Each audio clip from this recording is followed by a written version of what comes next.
hindi ka na magtatagal sa mundo. Iwan mo ako! Madali akong kausap.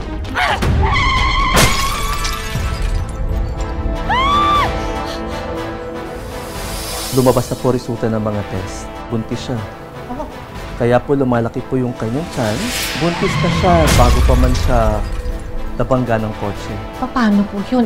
Comatose ang anak ko. Paanakin namin siya through cesarean section.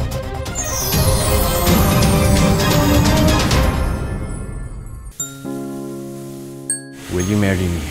I can't help but wonder. Ako tong maganda, sexy, pero ikaw yung pinili ni Harry. Hindi kaya ginayuma mo siya, kaya siya na-in love sa'yo. Grabe naman to. OA ha. At last mo na rin yun. Mamatay ka na sana, Lourdes. Wala pa rin linaw kung kailan siya magigising. Dami naman ito.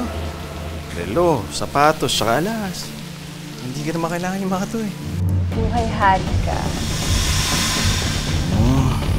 Hindi ko alam kung ano mangyayari sa atin, anak. Huwag ka na mag-worry, ha? Magpipresenta na akong ninang ng baby niyo para magabayan ko siya. Be practical. Mayaman ako.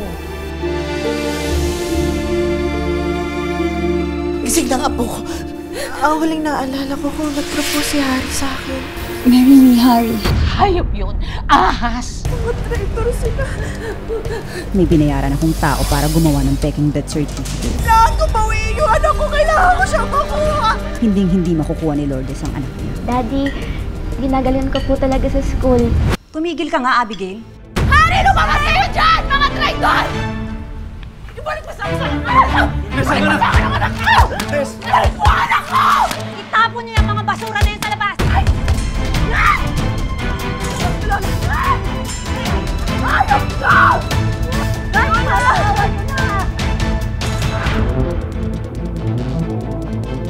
Humanda ka, Harry. Pagbabayaran mo ang ginawa mo sa akin. Sinira mo yung dalawang buhay ko. Kamusta ka na, Harry?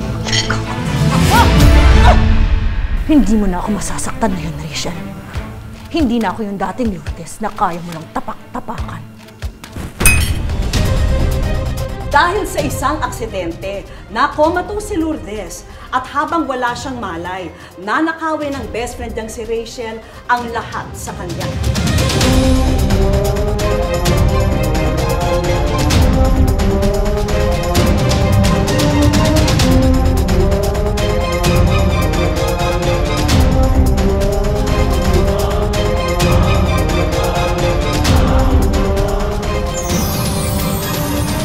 Abangan sa Wish Ko Lang ngayong Sabado, 4 p.m.